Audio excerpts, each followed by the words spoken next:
Cumprimentamos a todos com a paz de nosso Senhor e Salvador Jesus Cristo. Estamos iniciando mais um programa EBD na TV. Nós estamos durante este segundo trimestre de 2019 estudando as revistas da CPAD com o tema O Tabernáculo, símbolos da obra redentora de Cristo. Nós temos como comentarista deste trimestre o pastor Elianai Cabral, que é primeiro secretário da CGADB. Nós trazemos aqui para você um complemento apenas para ajudar você que é professor, você que é aluno, mas é evidente que isto não substitui de maneira alguma a aula presencial, onde você vai, além de você poder fazer perguntas, você vai sentir pessoalmente a presença de Deus, a unção do Espírito Santo. Muitas vezes o professor ali, com você presente, vai ser direcionado pelo Espírito Santo a lhe dar uma palavra específica que você está precisando. Então não falte de maneira alguma a Escola Bíblica Dominical. É muito importante a sua presença. Eu sou o pastor Luiz Henrique de Almeida Silva, mais conhecido como pastor Henrique, e se você desejar que nós estejamos aí na sua igreja, aí com você, no seu departamento, então nos convide e nós teremos um imenso prazer em estar aí. Não se preocupe, eu não cobro para estar em lugar nenhum. Você pode nos convidar, nós estaremos aí ministrando. Pode ser sobre Escola Bíblica Dominical, Escola Bíblica de Obreiros, missões, família, dons do Espírito Santo, sobre evangelismo, sobre missão no lar, aqueles cultos nos lares, né? Então, diversas coisas, diversos assuntos. Então, você nos convide, nós estaremos aí com todo prazer ministrando na igreja onde você congrega, onde você dirige, ou dirige a igreja, ou dirige aí algum departamento. Então, nos convide, nós estaremos aí com todo prazer. Então, hoje nós estaremos estudando a lição de número 3, que tem como título Entrando no Tabernáculo, ou Pátio. Então, hoje nós vamos iniciar esta entrada no tabernáculo. Ficou pronto? Agora nós vamos entrar. Então, a primeira coisa que nós vamos encontrar vai ser a porta para a entrada do tabernáculo. Nós vamos olhar e vamos ver aí uma porta. E olhando em volta, nós vamos ver uma cerca. Então isso aí é muito importante. Nós vamos estudar então nessa lição de hoje, isto que nós vemos quando nós olhamos para o tabernáculo. Então nós vamos ficar de frente, ali tinha na frente as cabanas de Moisés, de Arão. Então nós vamos olhar dali e nós vamos ver o tabernáculo. Tem a porta de entrada e existe uma cerca em volta. Isso nós vamos estudar hoje. Vamos estudar aí essa porta, né, que tem aí várias cores, são de 4 cores diferentes, e nós vamos estudar os materiais metálicos que foram utilizados na confecção do tabernáculo. Nós vamos ver aí então ouro, prata e cobre. E na porta nós vamos ver essas 4 cores aí. Nós vamos ver aí que na entrada da porta tem o roxo, né, que é um violeta, tem o vermelho, e tem aí um azul e tem branco. Então são 7 cores que nós vamos falar sobre essas cores. Vamos falar sobre esses postes aí, que tinha 20 de um lado, 20 do outro. Lá no fundo tinha 10, na frente tinha 10 também, que são 60 postes. Nós vamos ver que só para a porta, então ocupava o lugar de 4 postes aí, essa porta. Então nós vamos estudar aí o linho fino, vamos estudar, porque a cerca era branca, né, de linho fino, retorcido. Então tudo isso nós vamos estudar mais em detalhes durante essa lição. Vamos ver o significado de cada coisa, o significado de cada cor, de cada material usado. Vamos ver o que significa essa cerca, o que significa essa porta. Então tudo isso nós vamos estudar na lição de hoje. Então nós vamos falar sobre a simbologia, pegando aí os materiais usados e vamos ver a simbologia de cada um desses materiais.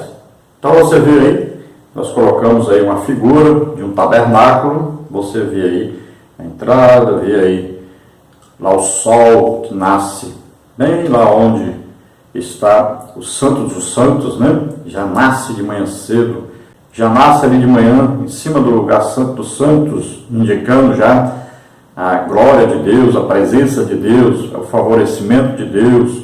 Aí você vê aí a cerca em volta, aí você vai ver aí o lado sul, lado norte, lado ocidental, lado oriental. Você vê aí, são 20 postes ou 20 tábuas do lado norte, 20 tábuas ou postes do lado sul. Aí vai ver do lado ocidental, 10 tábuas ou postes. Aí vai ver do lado oriental também, 10 tábuas ou postes. Então, durante a aflição, nós vamos ver aí a posição dos exércitos de Israel em torno do tabernáculo. Nós vamos ver aí cada tribo onde é que ficava. Vamos ver aí as paredes do tabernáculo, né? A lona de linho fino e torcido. Vamos ver aí as tábuas ou postes aí na vertical, como é que eram amarrados, as argolas, de que material era, as que ficavam no chão e as que ficavam em cima. Vamos ver então em cada coluna, as colunas aí da cerca. Vamos ver a entrada, então, a porta, só uma porta do lado oriental, tinha que ocupar o lugar em 4 postes, né? A largura era 9 metros. Então nós vamos ver cada detalhe. Vamos ver aí Moisés e Arão e seus filhos, aí a porta da tenda, né? Toda a tribo de Judá acampava ali à frente da porta. Vamos ver aí as 4 colunas, então a cor púrpura, carmesim, branco e azul, que significa cada uma. O texto diz assim: eu sou a porta, se alguém entrar por mim, salvar-se-á, e entrará, e sairá, e achará pastagens. João capítulo 10, versículo 9. Então isso é muito importante, Jesus se declara a porta, e ele diz: quem entrar por mim, entrará, sairá, e achará pastagem. O que é isso? Entrará e sairá. Então entrará onde? Entrará no reino de Deus. Sairá de onde? Sairá do mundo, do sistema de Satanás, do sistema mundano, né? Controlado, dirigido, orientado por Satanás. Então você entra no reino de Deus, sai do reino de Satanás. Entra no reino da luz, sai do reino das trevas. Entra para o reino de santidade, sai desse reino de pecado. Então, conhecendo Jesus, aceitando Jesus como Senhor e Salvador. E ele diz: eu sou o caminho e a verdade e a vida, e ninguém vem ao Pai, a não ser por mim. 1 Timóteo 2, 5 diz o quê? Há um só Deus e um só mediador entre Deus e os homens, Jesus Cristo, o homem.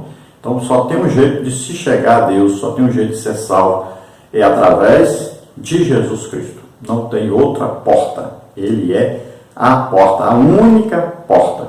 A verdade prática diz: para entrar na presença de Deus no lugar santíssimo, o pecador deve passar por uma única porta, Jesus. A verdade prática vem reforçar, né, o que foi dito no texto áureo.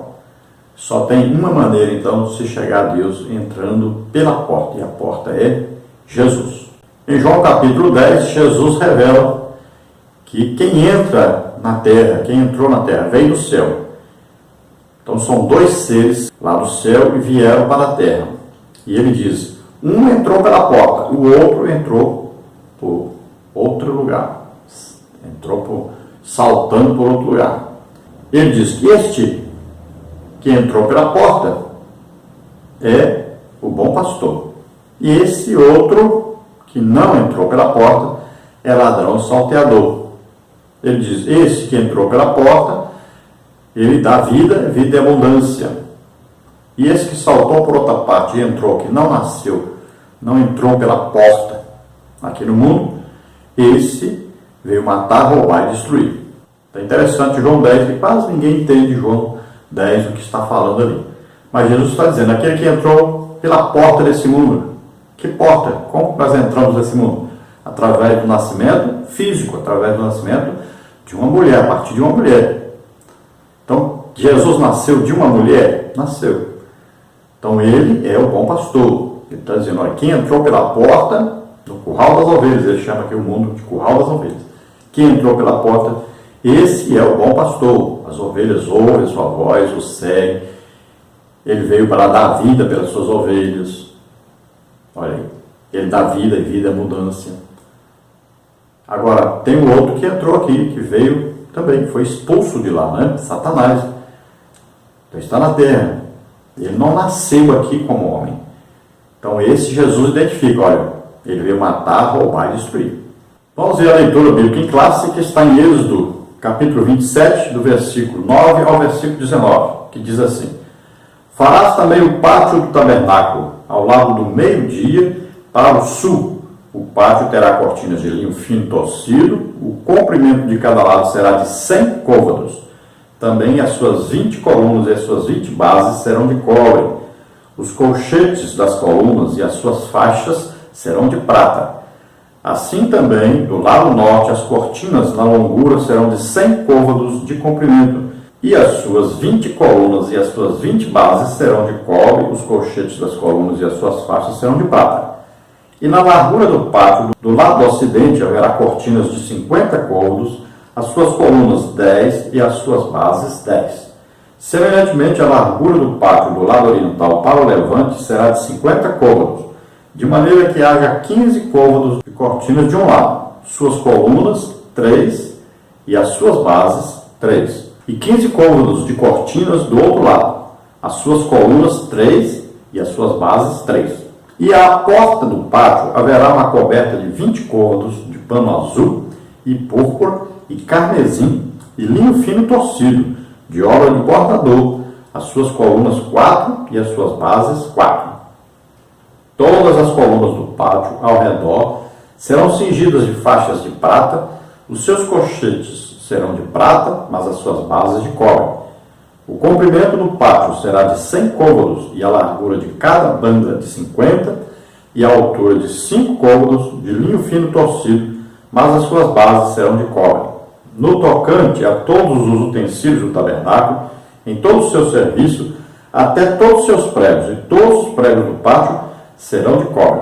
Glória a Deus. Então, veremos todos esses detalhes aí, o significado de cada uma dessas partes. Então você vai ver aí o tamanho, né? A área, vamos ver aí, ó, de um lado, tem aí 20 colunas, né? Então você vai ver que de um lado tinha 45 metros, do outro lado 45 metros, lá ao fundo tinha 22 metros e meio, na frente são 22 metros e meio, onde está a porta, mas a porta ocupa 9 metros. E nós vamos ver que a altura aí era de 2 metros e 25. Tudo isso nós vamos ver então durante a nossa lição. Vamos então à introdução da nossa lição, que diz o seguinte: o tabernáculo representa um grande símbolo espiritual para o povo de Israel. Ali Deus se centraliza no meio do seu povo. E ele esperava que essa nação reconhecesse isso. Nessa perspectiva, estudaremos acerca da posição do pátio do tabernáculo entre as tribos de Israel. Descreveremos a construção da cerca do pátio e conheceremos mais sobre o sentido da porta principal do pátio. Cada imagem nos revelará o valor espiritual edificante concernente à obra expiatória de Jesus Cristo. Então você veja aí que o pátio, né, o tabernáculo, tudo está construído no meio das tribos de Israel. Ficava bem no centro. Então Deus estava dizendo: eu estou entre vocês, eu estou habitando entre vocês. Vocês têm acesso a mim. E veja só que como o tabernáculo estava no meio do acampamento, todas as tribos ficavam em redor, todos tinham acesso direto ao tabernáculo. Todos poderiam ir até de Deus, levando ofertas, né, pedindo perdão dos pecados, poderiam ir adorar a Deus. Então todos deveriam fazer isso. Todos teriam acesso a fazer isso. Agora, na presença de Deus, que é lá no Santo dos Santos, né, no lugar santo, e ministrar as coisas, então já tinham pessoas especiais para fazer isso. Então seria ali, né, os levitas e mais propriamente os sacerdotes. E para entrar no Santo dos Santos, o sumo sacerdote, um dia por ano, entrava lá. Então veja só que tudo estava montado para que houvesse o quê? Um culto. Então havia o quê? Uma celebração de um culto a Deus. E tudo mostrava Jesus. Só podemos chegar à presença de Deus através de Jesus. Então tudo no tabernáculo tem o sentido de simbolizar Jesus Cristo, que nos conduz à presença de Deus. Vamos ver o significado então de cada uma dessas coisas. Por que havia uma cerca? Por que haviam pessoas especiais escolhidas para fazer cada coisa? Por que todos não poderiam chegar lá no Santo dos Santos? Então, são perguntas aí que vão sendo respondidas durante as lições. Por que aí uma única porta? Qual o significado? Quais as cores? Qual o significado? Então vamos ver isso durante essa lição. Então nessa lição nós estudaremos aí os seguintes tópicos e subtópicos. Tópico número 1, o pátio entre as tribos de Israel. Subtópico 1, as montagens provisórias do tabernáculo. Subtópico 2, a posição do pátio no tabernáculo. Subtópico 3, a posição do exército de Israel em torno do tabernáculo. No tópico 2, nós vamos ver a construção da cerca do pátio. Subtópico 1, o cortinado de linho branco da cerca do pátio. Subtópico 2, colunas, cortinas e varais do pátio. Subtópico 3, a cerca de linho, a santidade e a justiça de Deus. No tópico 3, nós vamos ver a porta do pátio. Subtópico 1, a porta do pátio. Subtópico 2, as 4 colunas e suas bases, uma tipificação do Evangelho. Subtópico 3, as cores da cortina de entrada, diversos tipos. Então esses são os tópicos e subtópicos da lição. Vamos então ver aí o tópico número 1, o pátio entre as tribos de Israel. E aí nós teremos 3 subtópicos. Subtópico 1, as montagens provisórias do tabernáculo. Subtópico 2, a posição do pátio do tabernáculo. Subtópico 3, a posição do exército de Israel em torno do tabernáculo. Quando Moisés distribuiu as tribos em torno do pátio do tabernáculo, estava revelado nesse ato um senso de organização divina. O pátio do tabernáculo ficava no centro de todas as tribos de Israel. Era o símbolo de que Deus estaria no meio de seu povo. Então veja que Deus tem tudo bem organizado. E aqui ele organiza, ele dá ordem para ser tudo organizado e ter ali cada coisa no seu lugar próprio, cada coisa com seu significado próprio, tudo muito organizado. Deus exigiu que houvesse limpeza em todo o acampamento, cada um tinha uma sua pazinha pendurada na cintura, se tivesse que fazer a necessidade, ele saía fora do acampamento, fazia lá fora um buraco no chão, fazia a sua necessidade, tampava de novo.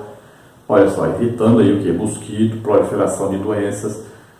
Tudo Deus tem seus detalhes, seu cuidado com tudo direitinho. Então ali era muito bem organizado mesmo.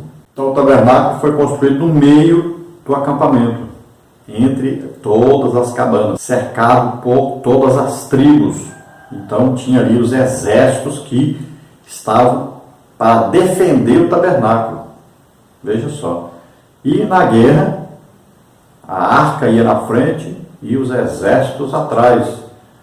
Deus na frente, conduzindo o povo. Então era uma coisa muito bem organizada. Tinha aí as buzinas, né, as trombetas que eram tocadas, cada um significando uma coisa, se era para reunir o povo, se era para uma guerra, tudo bem organizado. Então Deus está mostrando que Ele está no meio do povo, entre o povo. Para nós hoje é diferente. Deus mostra que Ele está em nós. Cada um de nós, na verdade, somos o quê? Um tabernáculo de Deus na terra, uma morada de Deus na terra. Ele habita dentro de cada um de nós. E nós todos reunidos formamos o quê? A igreja de Cristo na terra. Vamos ver então sobre o tópico 1, as montagens provisórias do tabernáculo. A palavra de Deus mostra que a construção do pátio teve como primeira etapa a montagem da estrutura do tabernáculo no Sinai. Isso ocorreu no primeiro dia do primeiro mês do segundo ano, após a saída do povo judeu do Egito. Veja aí Êxodo 40, 2:17. Isto é, 14 dias antes da celebração da Páscoa. Do Sinai até Canaã passaram-se muitos anos. Antes de Israel entrar em Canaã, Moisés orientou que um lugar fixo deveria ser estabelecido para o tabernáculo. Inicialmente, a estrutura foi montada em Gilgal. Josué 4,19, que fala sobre isso. 5,10 também. 9,6 também fala sobre isso. E 10,6 e 43. Depois a transferiram para Siló. Veja Josué 18,1, que ficava no território de Efraim. Tempos mais tarde, nos períodos de Saul e Davi, e por causa das guerras internas e externas, a Arca da Aliança ficava alojada em lugares diversos, o que demonstrava que o tabernáculo já não tinha localização fixa. Finalmente, Jerusalém foi conquistada por Davi e, no reinado de Salomão, o tabernáculo deu lugar ao templo de Jerusalém, onde o próprio Deus confirmou o lugar e o aprovou com a manifestação da sua glória, como está em 1 de Reis 8, 10, 11. Então, olha só, os israelitas levaram 3 meses lá do Egito, da terra de Gósen, onde eles moravam, até chegar ali, no Monte Horebe, ao pé do Monte Horebe, na cordilheira do Monte Sinai. Então, eles chegaram ali com 3 meses. Então, ali Deus vai ordenar para eles fazerem o tabernáculo. Levaram aproximadamente 9 meses para fazer este tabernáculo. E ficaram ali, então, recebendo de Moisés as orientações, segundo a lei que Deus havia lhe dado no monte, e construindo, então, o tabernáculo. Começaram, então, as ministrações do tabernáculo. Deus manifestou-se comprovando que estavam fazendo tudo certinho, direitinho. Então, Deus se manifestou quando terminaram de fazer e ofereceram os primeiros sacrifícios. Aí, nós vamos ver que durante a viagem de Israel, que foram 40 anos da saída do Egito até chegar em Canaã, esse tabernáculo foi então levado por toda parte e montado, ele era desmontado, a nuvem que estava ali, ela se movia, então o povo acompanhava a nuvem. A nuvem parava, eles montavam o tabernáculo. Então 40 anos no deserto foi assim. Depois entraram em Canaã e ali nós vamos ver locais, por exemplo, Gilgal, vamos ver Siló, vamos ver que a arca foi tomada, e foi levada para lá para os filisteus, depois ficou em outros lugares. Vamos ver na casa de Obed-Edom, por exemplo, Deus abençoou Obed-Edom. Davi tentou levar essa arca para Jerusalém, da primeira vez não conseguiu, porque estava fazendo errado. E na segunda vez que ele tenta, então ele faz corretamente, Primeira vez que iriam levar em cima de um carro de boi, e a arca tem que ser conduzida nas costas dos sacerdotes. Então tentaram a primeira vez, não deu certo, e a segunda vez, então Davi consegue levar a arca para Jerusalém. Então ali vai ser construído um templo que Davi primeiro faz ali o projeto, aumentando bastante as medidas, e também a riqueza é muito grande ali, muito material, e vai ser um prédio maravilhoso. Mas quem vai construir é Salomão, seu filho. Nós vamos ver que esse prédio aí é depois invadido, destruído. Aí vem o tempo de Zorobabel, ele é reconstruído, depois é destruído novamente. Herodes manda reconstruir esse templo. Aí o templo no ano 70 é destruído pelo general Tito de Roma. E aí, até hoje está desse jeito. Cremos que durante a grande tribulação vai ser reconstruído, muito provavelmente, talvez seja destruído novamente, e no milênio novamente será reconstruído. Então essa é a história desse tabernáculo que passou depois a ser templo. Então ele começou sendo móvel, depois ficou fixo. Então houve a manifestação da glória de Deus no dia que inaugurou o tabernáculo, e o primeiro templo também, a glória de Deus veio e desceu no primeiro dia, quando foi inaugurado o templo em Jerusalém. E nós vamos ver que a glória foi tanta que os sacerdotes nem conseguiam ficar de pé, tamanha glória de Deus que invadiu aquele lugar. Subtópico 2, então, a posição do pátio do tabernáculo. Para entender a organização das tribos em torno do pátio do tabernáculo, é preciso compreender o propósito divino resumido em Êxodo 25:8. E me fará um santuário e habitarei no meio deles. Confere com 29, 45, 46. Aqui está expressa a vontade de Deus em ser o centro do seu povo. A localização geográfica do tabernáculo, centro do acampamento e de frente para o oriente, isto é, voltado para o levante do sol, revela exatamente a vontade de Deus em habitar no coração do povo de Israel. Ora, Ele é quem deve estar no centro do nosso coração. Deus é quem deve dominar a nossa mente e vida. Então você vê que o tabernáculo ficava no meio do povo, indicando Deus está no meio do povo, está presente com o povo. E veja que o Santo dos Santos ficava onde nascia o sol. Então já brilhava ali o sol em cima do Santo dos Santos, indicando a luz, né? Quem é a luz do mundo? Jesus disse, eu sou a luz do mundo. Quem me segue não andará em trevas. Então veja só, ali o sol batia de manhã cedo, então todo o acampamento podia olhar e já ver que ali havia um brilho, né? A presença de Deus iria se manifestar ali. Então ele já ficava na expectativa, sabendo que Deus estava com eles. Todo dia, de manhã cedo ali, o sol nascia, batia os raios solares ali, os primeiros raios solares batiam ali no tabernáculo, no lugar onde ficava o Santo dos Santos, e eles já ficavam na expectativa, será que Deus vai falar conosco hoje? Será que nós vamos levantar acampamento hoje? Vamos viajar? O que vai acontecer? Já ficavam na expectativa. Então assim também nós, ao levantarmos pela manhã cedo, devemos orar, conversar com Deus. A primeira coisa a fazer isso é se lembrar de Deus, é buscar a presença de Deus, é dobrar os nossos joelhos, falar com Deus, é termos a expectativa, o que Deus vai fazer hoje, será que Jesus volta hoje? Então já fica naquela expectativa, né? Aquele desejo de estar para sempre com o Senhor. Subtópico 3, a posição do exército de Israel em torno do tabernáculo. Os exércitos das tribos judaicas estavam localizados em torno do santuário divino. De frente para a porta principal de acesso ao tabernáculo, os exércitos de Judá, Issacar e Zebulon estavam posicionados na porta principal do pátio do santuário. Juntos, esses exércitos somavam 186.400 homens, como está em Números 2, 3 a 9. Aos fundos do oeste para o ocidente, na retaguarda do pátio do tabernáculo, estavam as tropas de Efraim, Manassés e Benjamim, que juntas somavam 108.100 homens, como está em Números 2, 18 a 23. Ao norte, na lateral do tabernáculo, encontravam-se as hostes de Naftali, Dan e Azé. Juntas somavam 157.600 homens, Números 2, 25 a 30.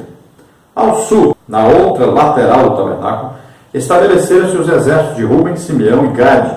Ambos somavam 151.450 homens, como está em Números 2, 12 a 19. Ao todo eram 603.550 homens acima de 20 anos de idade que estavam em torno do pátio do tabernáculo. Isso passava a mensagem de que Israel reconhecia a centralidade de Deus na vida espiritual e social da nação. Assim devemos tê-lo como centro de todas as esferas da vida. Então nós colocamos para você aí uma figura ilustrativa, a posição dos exércitos de Israel em torno do tabernáculo. Veja aí, acampamento de Israel. Total de israelitas, 603.550. Isso acima de 20 anos, que eram mais de 3 milhões de pessoas. Total dos levitas eram 22.273, todos com mais de um mês de idade aí. Agora você vê aí, olha, no centro o tabernáculo. Então ficava no lado aí, olha, pertinho do tabernáculo, os levitas, né? Primeiro Merari aí, depois levitas Coate, depois os levitas Moisés e Arão, na porta do tabernáculo. Do outro lado, os levitas, que eram os descendentes de Gerson, aí, filho de Moisés. Aí você vai ver os exércitos, olha só. Ao sul você vê Simeão, Ruben, Gade. Ao norte você vê Naftali, Dan, Azé. Aí você vai ver ao oriente, Zebulon, Judá e Issacar. Depois ao ocidente você vê lá, olha, Manassés, Efraim, Benjamim. Você vê também aí quais são os maiores exércitos. Então ao norte tem o exército de Dan, ao oriente o exército de Judá, ao sul o exército de Simeão, ao ocidente o exército de Efraim. Esses são os maiores exércitos aí. Somando tudo, no total de homens acima de 20 anos, soldados prontos para a guerra, 603.550. Então você veja que esse número de soldados, de pessoas que estavam aptos para a guerra, acima de 20 anos, 603.550, quer dizer que cada um deles tinha pelo menos o quê? Tinha um pai, tinha uma mãe, tinha um irmão, tinha uma irmã. As famílias eram numerosas, alguns tinham 5 filhos, 8 filhos, 10 filhos, né? Então, no mínimo, aí era o quê? Uma multidão de mais de 3 milhões de pessoas. Muita gente e uma organização perfeita. Então, nós aprendemos aí que nós devemos também termos, assim, Deus como centro da nossa vida. Em tudo que vamos fazer, vamos consultar o Espírito Santo, todas as decisões, tudo consultá-lo direitinho ao Espírito Santo. Vamos fazer guiados pelo Espírito Santo, se nós vamos viajar, se vamos fazer uma coisa, sempre guiados pelo Espírito Santo. Deus é o centro da nossa vida e Ele que nos protege, nos guarda, nos livra de todo mal, Ele que nos abençoa, Ele que nos conduz. Então Ele deve ser o centro da nossa vida. Também aprendemos aí sobre a organização. Então a igreja deve ser um corpo de Cristo na terra, mas um corpo organizado, onde cada membro tem o seu papel neste corpo.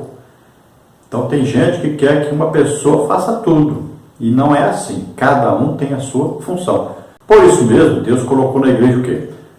Apóstolos, profetas, evangelistas, né, pastores e mestres. São 5 ministérios. Tem muita gente aí querendo ficar com 5 ministérios sozinho. Mas Deus colocou 5 pessoas. São diferentes.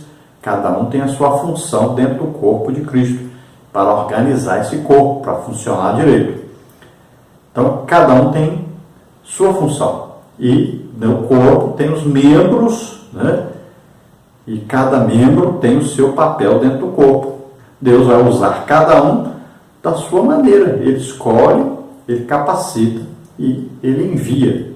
Tópico 2. A construção da cerca do pátio. Subtópico 1. O cortinado de linho branco da cerca do pátio. Subtópico 2. Colunas, cortinas e varais do pátio. Subtópico 3. A cerca de linho, a santidade e a justiça de Deus. Subtópico 1. O cortinado de linho branco da cerca do pátio. Uma cerca de 45 metros de comprimento, com aproximadamente 22 metros e meio de largura, separava o tabernáculo das tribos ao redor. As 60 colunas de bronze sobre as quais havia um cortinado de linho branco torcido de aproximadamente 2,25 metros de altura sustentavam a cerca do pátio. Assim, não se podia ver o que passava-se no interior do pátio, senão a cobertura do tabernáculo. Então você veja aí no mapa, né? 45 metros de um lado, 45 metros do outro, 22 metros e meio aí de um lado, 22 metros e meio do outro lado. Aí você veja as colunas, são aí, olha só, 60 colunas no total.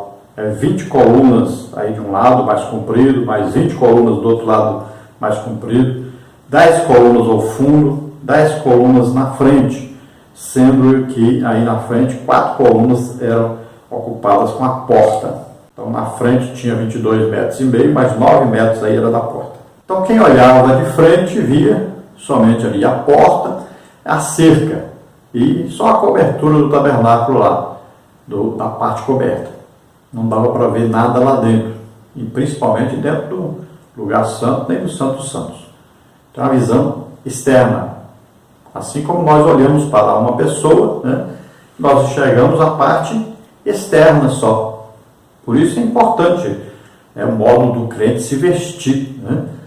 A pessoa olha e vai ver a parte externa. Para se chegar no interno, primeiro vai passar pelo externo. Então aqui nós vamos colocar aí o tabernáculo como corpo humano, né? Primeiro tem aqui o corpo, a parte física. Depois tem a alma e depois o espírito. Então é dividido em 3 partes aí. Mas quem olha de fora vai ver apenas o corpo, não sabe o que tem lá dentro. Nós não podemos olhar para a pessoa e saber se ele é crente ou não. Mas o seu vestir já pode indicar muita coisa. Então, olha só, Só a aparência ali do tabernáculo já dava para indicar que era uma coisa feita para Deus. Então já dava para indicar. Tem aqui uma separação. Então não vai entrar qualquer um nem de qualquer maneira. Tem uma cerca em volta, cercando. Então isso impede qualquer pessoa entrar. Então havia o quê? Um ritual. Existia o quê? A maneira de entrar. Não era de qualquer maneira. Então se havia uma cerca, essa cerca era para impedir o quê? De o pecador ter acesso a Deus sem primeiro haver um sacrifício oferecido por esse pecado. Por isso que Jesus, olha aí, sofreu na carne, né? Seu corpo, para o quê? Dar acesso a nós ao Pai. Ele sofreu. Então aí indica esse sofrimento de Cristo em nosso lugar para nós termos acesso a Deus. Nós que éramos pecadores e estávamos condenados ao inferno. Subtópico 2, colunas, cortinas e varais do pátio.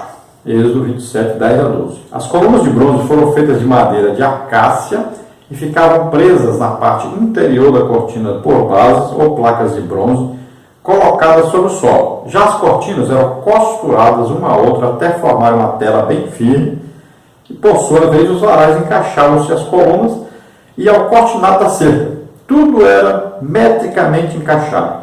Assim, as colunas, as cortinas, os varais são elementos que didaticamente podem simbolizar a segurança, a estabilidade, a comunhão na vida cristã, produzidas pela obra expiatória de Cristo. Ora, em Cristo toda a justiça de Deus foi satisfeita na obra expiatória. Por isso temos a segurança da salvação. Romanos 8, 33 a 39. Estamos seguros em Cristo. João 10, 28 a 30. Depois, a partir desta obra, temos acesso às promessas de Deus, as quais nos dão estabilidade na vida cristã. Romanos 14, 4, Colossenses 3, 3. Por fim, a expiação de nosso Senhor não apenas salvou-nos, mas abriu-nos a porta da comunhão cristã, como está em 1 Coríntios 12, 12 e 13. Carta do apóstolo Paulo aos Efésios, capítulo 2, versículos 12 a 16. Portanto, à semelhança das colunas, cortinas e varais do tabernáculo, a obra expiatória de Cristo nos traz segurança, estabilidade e comunhão na vida cristã. Então, como você pode ver aí, nós vamos mostrar cada detalhe, você pode ver aí que as colunas, né, esses postes ou tábuas, tudo feito bem montado, bem feito, direitinho, madeira de acácia, recoberta, né? Aí tudo direitinho, bem organizado.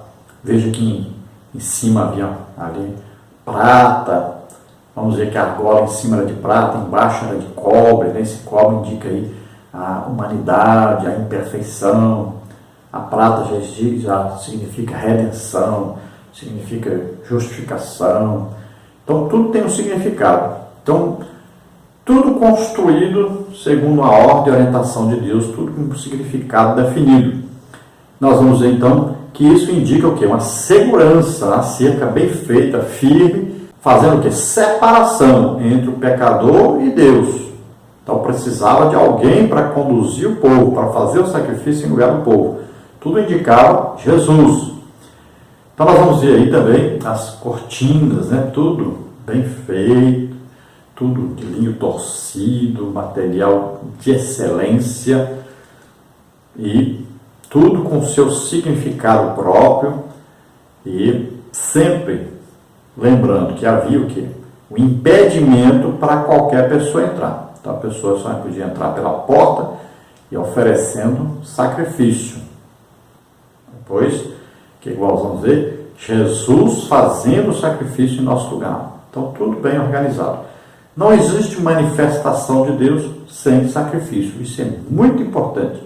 Jesus fez o sacrifício para nós sermos salvos.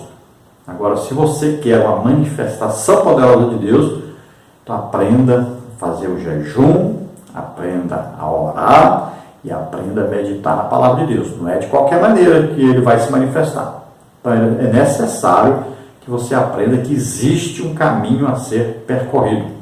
Então vejo que tudo apontava para a obra expiatória de Jesus.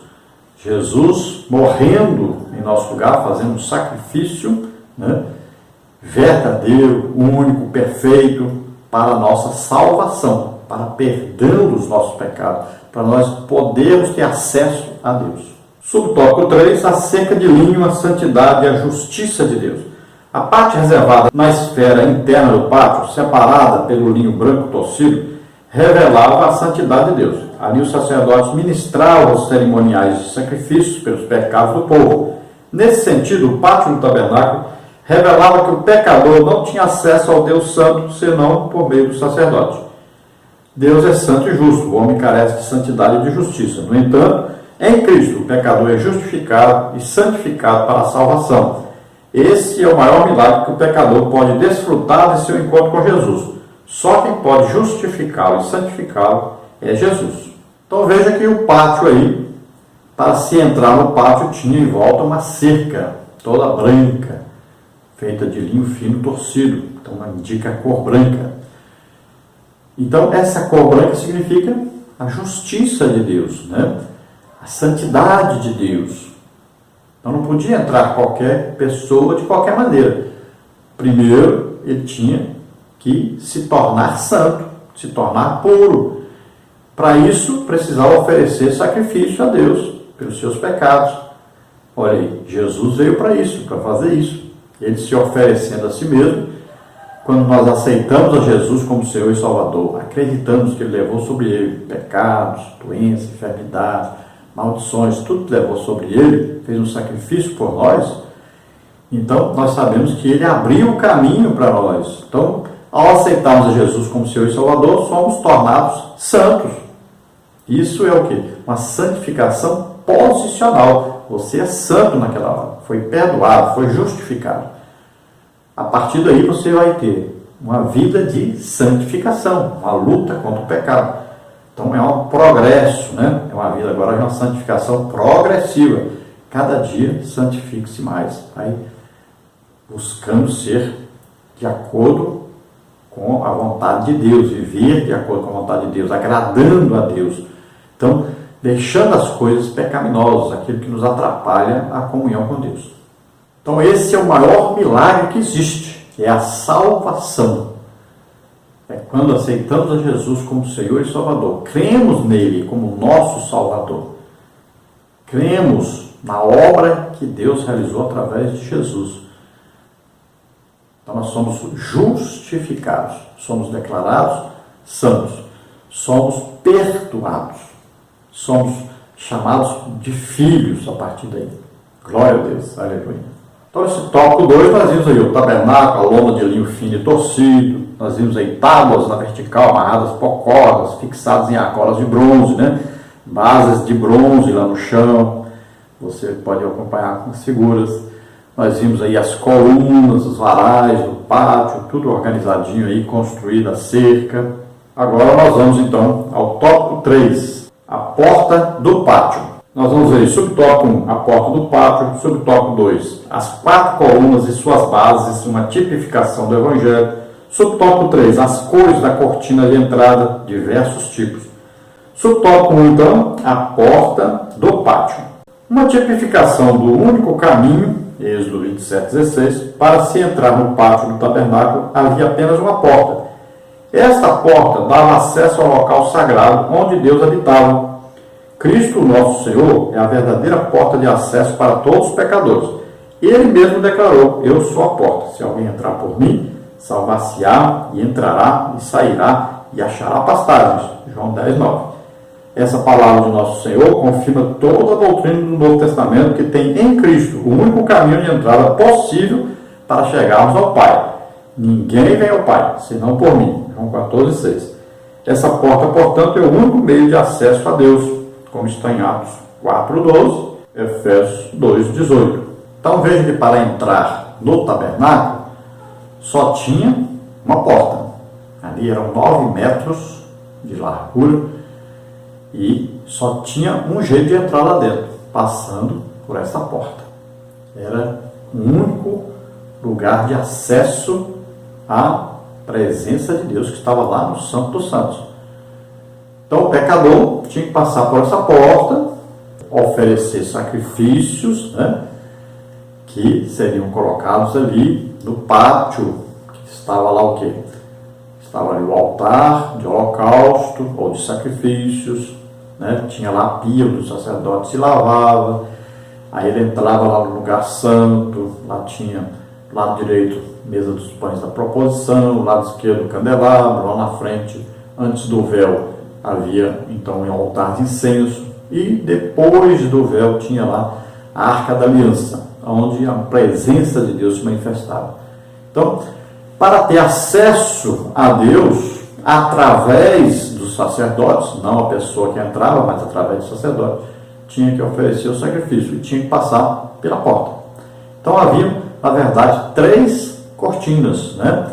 3 portas ali. Porta de entrada do tabernáculo, tinha a porta de entrada ali onde ficava o lugar santo, o tabernáculo coberto, e a outra porta que era o véu que separava o lugar santo dos santos. Olha aí, eram 3 véus, né? 3 portas diferentes. Aí Jesus fez o quê? Jesus disse: eu sou a porta, e através de mim você entra. Ele é uma porta só. Olha só, já dá livre acesso a Deus. A pessoa aceitou Jesus, ele é perdoado e já tem livre acesso a Deus. Olha aí, não tem que passar por barreira nenhuma, não tem que fazer mais sacrifício para ser salvo, nada disso. Aceitou Jesus, livre acesso ao Pai. Já pode falar diretamente com Deus e Deus está te ouvindo. Você ainda tem a ajuda do Espírito Santo e tem a ajuda de Jesus Cristo. Então Jesus disse, bem claro, alguém entrar por mim, entrará no reino de Deus, sairá do reino de Satanás. Entrará no reino da luz, sairá do reino das trevas. Será perdoado, sairá daquele estado de pecaminoso, né, para o estado de santo. Olha só. Então, através de Jesus. Ele é a porta. E Jesus disse que também nós devemos nos lembrar que essa porta é estreita. Você não entra de qualquer maneira. Primeiro tem que se arrepender dos seus pecados. Você não pode entrar levando essa mochila nas suas costas aí de pecado. Primeiro você tem que se arrepender dos seus pecados. E aí então, você, aceitando a Jesus como Senhor e Salvador, você é salvo. Fica livre dessa carga. Jesus diz, vinde a mim, vós que estáis cansados e oprimidos, sobrecarregados, né, de pecados aí, e eu vos aliviarei. É Jesus quem nos alivia desse fardo. É Ele que levou sobre Ele esse fardo. Então você tem que se arrepender. A mensagem do Evangelho sempre é esta: arrependei-vos e crede no Evangelho. Esta é a mensagem pregada aí por João Batista. Depois Jesus pegou e continuou pregando esta mensagem: arrependei-vos e crede no Evangelho. Arrependei-vos porque é chegado o reino de Deus. Subtópico 2: as 4 colunas e suas bases, uma tipificação do Evangelho. Êxodo 27, 16. Destacamos aqui as 4 colunas e suas 4 bases. Essas bases e colunas sustentavam a porta principal do pátio. Esse fato nos faz rememorar os 4 evangelhos, Mateus, Marcos, Lucas e João. O maior instrumento que o ser humano tem para conhecer a pessoa bendita de nosso Senhor Jesus Cristo. Toda a revelação de que precisamos saber acerca da pessoa de Cristo está narrada nos evangelhos.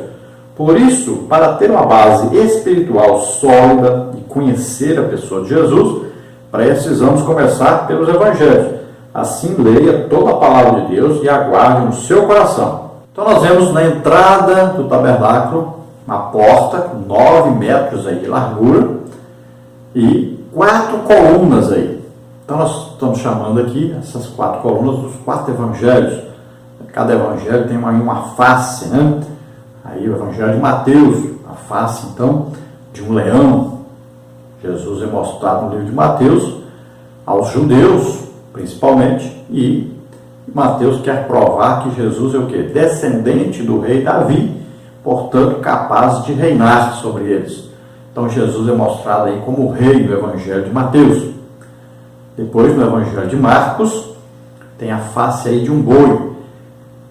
Isso indica para nós que Marcos escreve, então, aos romanos, principalmente, e ele tem a intenção de mostrar Jesus como servo, como os romanos entendiam muito de exército, né? De obediência, servidão. Então ele mostra Jesus aí como servo de Deus, enviado para servir aos homens, para dar a vida pelos homens. Depois nós temos o Evangelho de Lucas, representado pela face de um homem. Então Lucas escreve principalmente aos gregos, e ele tem a intenção de revelar Jesus como um homem, como Deus que se fez homem e habitou entre nós. Por isso sempre tem aí o Filho do Homem, né, registrado em Lucas. Então, a humanidade de Cristo é que foi capaz de tornar Jesus como nós, para poder o quê? Pegar os nossos pecados sobre ele, nossas doenças, enfermidades e nossas maldições, levar tudo de ruim que tinha sobre nós, levar sobre ele, porque ele se tornou como nós, ser humano, se tornou nosso parente, né? Nós sabemos que lá em Levítico, né, 25 fala lá que alguém que foi vendido precisava de um parente resgatá-lo, comprá-lo. Então Jesus se tornou aí homem como nós, se tornou em tudo semelhante a nós, como está registrado aí em Filipenses, em Colossenses. Então em tudo se fez semelhante a nós, menos no pecado evidente, para nos salvar. E no Evangelho de João, esse Evangelho é representado pelo rosto aí de uma águia, né? E a águia é um animal que voa mais alto, que está mais próximo, né, de Deus, vamos dizer assim. Então João, ele vem revelando para nós a divindade de Jesus, a proximidade de Jesus com Deus, com o Pai. Então ele revela para nós Jesus como Deus. Então olha só, Mateus revela Jesus como rei, Marcos como servo, Lucas como homem e João como Deus. Então esse é o Evangelho que diz, olha, no princípio é o Verbo, né? O Verbo estava com Deus, o Verbo é Deus. Olha só, tudo foi feito por ele, sem ele nada do que foi feito se fez. Ele estava no princípio com Deus, antes de qualquer coisa ser criada, Jesus já existia, porque ele é Deus. Antes de existir qualquer coisa, Jesus já existia. Ele é Deus. Deus é Pai, é Filho, é Espírito Santo. Então, coisas tremendas estão aí, né, dentro do Evangelho de João.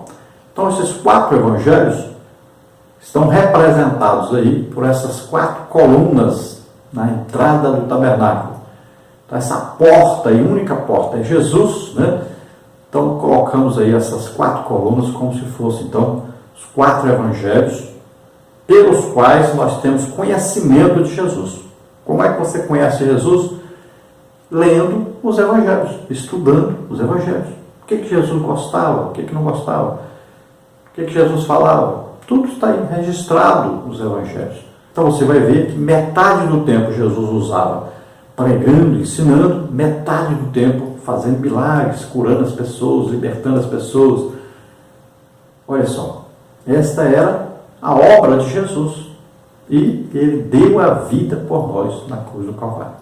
Procure ler a Bíblia toda, para você conhecer, e você vai ver que toda a Bíblia indica Jesus. Resumo da Bíblia, Jesus. Para conhecer Deus, conheça Jesus. Subtópico 3. As cores da cortina de entrada. Diversos tipos. Êxodo 27:16. Azul, púrpura, carmesim e branco eram as cores da cortina de entrada ao pátio. Nas Sagradas Escrituras, as cores sempre simbolizaram aspectos importantes da fé. Muitas igrejas de tradições cristãs distintas, como as episcopais, as reformadas e até mesmo algumas pentecostais, observam o que se convencionou chamar de calendário litúrgico.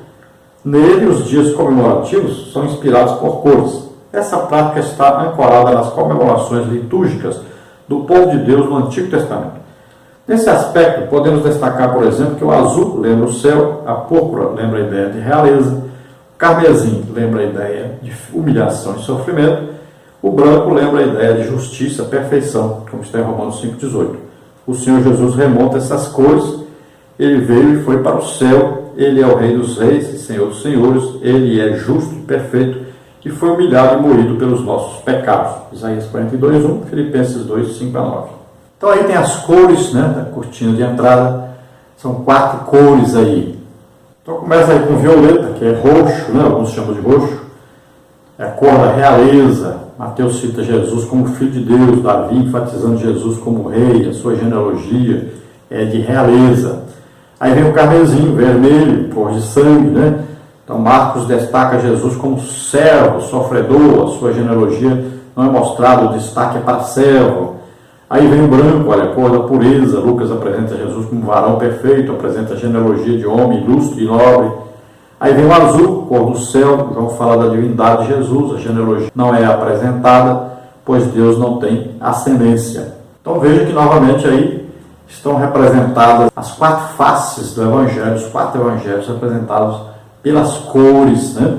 São 4 colunas, também são 4 cores aí nessa porta de entrada do tabernáculo. Lembrando que também foram o quê? 3 materiais metálicos, né, usados. Aí ouro, que significando que rei, né, presente que era dado por rei. Aí tem o que? Prata significando que redenção. Bronze, representando o quê? Humanidade. Olha, quando Jesus nasceu, foram trazidos o quê? 3 presentes. Né? Olha aí, ouro, incenso e mirra. Veja só, que coisa interessante. Aí, os materiais usados, os materiais metálicos, né? Olha, ouro, prata, bronze. Já viram que combina as cores? Ouro mesmo, né? A prata, olha a cor da prata, aquela cor cinza, né? Olha aí, cor do incenso, olha lá. E a mirra, a cor aí, cor de bronze, olha aí, que é o óleo de unção, né? Então combina direitinho, veja só que coisa impressionante isso. Então veja aí que o ouro, a prata e o bronze simbolizam lá exatamente lá ouro, incenso e mirra. Então, significando que presente você dá para um rei? Ouro. Que presente você dá para um sacerdote? Incenso, que ele intercede. Que presente você dá para um profeta? Mirra, o óleo, para unção. Então Jesus, olha aí, rei, sacerdote, profeta. Então tudo aí tem um significado impressionante, os detalhes são impressionantes. Vamos então à conclusão, que diz assim: nessa lição estudamos a centralidade de Deus em nossa vida por meio da posição do tabernáculo. Fomos estimulados a termos uma base de segurança espiritual por meio da construção do pátio do tabernáculo. E concluímos que o Senhor é o único meio de acesso a Deus através da imagem da porta do pátio. Portanto, sejamos conscientes de que Jesus Cristo se revelou ao seu povo como o único caminho para o pecador alcançar a salvação. Ele é o único caminho que conduz ao céu. Glória a Deus. Então, nossa lição, principal lição da lição, é o quê? Colocarmos Deus como centro da nossa vida, como o mais importante da nossa vida. Devemos sempre amar a Deus sobre todas as coisas. Amar a Deus em primeiro lugar. A maior importância é Deus na nossa vida. Depois vimos que temos que ter uma base, né, na nossa vida cristã. E essa base é aquele que está edificado na rocha, que é Cristo. Então, ele é a base da nossa fé. Depois vimos a porta, uma única porta. Então, só existe um caminho para Deus, Jesus Cristo.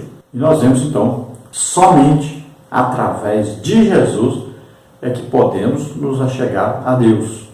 Através do sacrifício de Jesus em nosso lugar, ele nos tornou santos, ele nos tornou filhos de Deus. Então, Jesus disse que ele iria, mas ele enviaria o Espírito Santo. O Pai enviaria o Espírito Santo a nós, para morar conosco e em nós.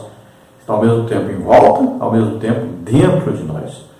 Então, nós somos templo de Deus, morada de Deus, tabernáculo de Deus na terra. Nosso corpo aí, então, representa o átrio, né, a alma, lugar santo, e o Espírito Santo dos Santos, que é onde a presença de Deus se manifesta, onde nós temos conhecimento real de Deus em espírito, né? Esse é o conhecimento superior, mais importante, conhecermos, adorarmos a Deus em espírito e em verdade, conhecendo a palavra de Deus, estudando a palavra de Deus. Glória a Deus. Vamos orar agora. Se você deseja aceitar Jesus como o único Senhor e Salvador agora, se você deseja começar uma vida nova com Deus agora, se você deseja se arrepender aí dos seus pecados, pedir perdão a Deus, acreditando que Jesus pegou sobre ele todos os nossos pecados, doença, enfermidade, maldição, tudo isso ele levou sobre ele, morreu por nós na cruz. Acredite nisso, mas ele ressuscitou, está vivo. Acredite nisso também. Então você recebe agora a salvação, recebe agora o perdão de Deus, recebe agora a santificação, você recebe agora a regeneração, a justificação. Então, creia agora, e você será salvo imediatamente. Vamos orar juntos. Pai querido, em nome de Jesus, nós te apresentamos essas vidas que se chegam a Ti, arrependidas dos seus pecados.